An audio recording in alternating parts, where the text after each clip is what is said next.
a group that embodies the exact opposite, which is intolerance and hate, and that's ISIS. And we've seen through Orlando this week what that has led to. What are your efforts on that front, and what is your thinking about youth that are drawn to ISIS? First of all, the new cabinet reshuffle took place in February of this year, and it really raised a lot of eyebrows, people thinking, why would you think of two values being a cabinet position? Because usually ministries or cabinet positions are there to serve the people, and you serve it through some services. And these are two value-driven, and youth as well. And interestingly, the three positions are held by women. And the Minister of Youth is 22 years old.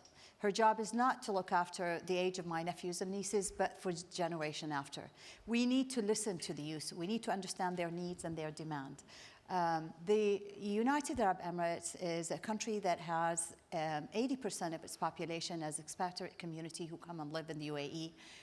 They find their path in terms of their economically, in terms of what they want to do, whether they are entrepreneurs or they're working for a company. We have over 200 nationalities that live in the UAE. The different religions that practice. We have over 44 churches in the UAE, as well as some of the Hindus and Sikh worshipping centers. So I got asked about why, if UAE is considered to be a tolerant country, and we just moved from the 8th in an index for competitiveness on the IMD, and just recently, about 2 weeks ago, from the a ranking of 8 to the ranking of 3 in terms of competitiveness related to coexistence and tolerance.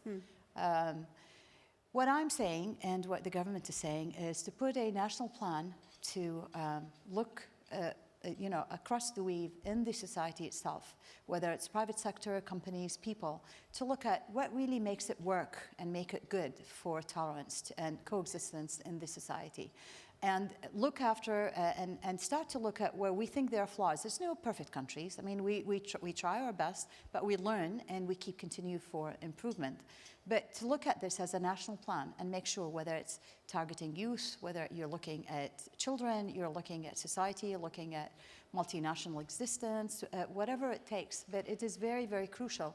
And this day and age, with the environment that we're in, especially in the Middle East, I mean, with the surrounding problems that we have, with the rise of ISIS that now had taken the world by surprise in terms of darkness, and it's no longer an organization that exists and impacts the Middle East. It's everywhere, and it's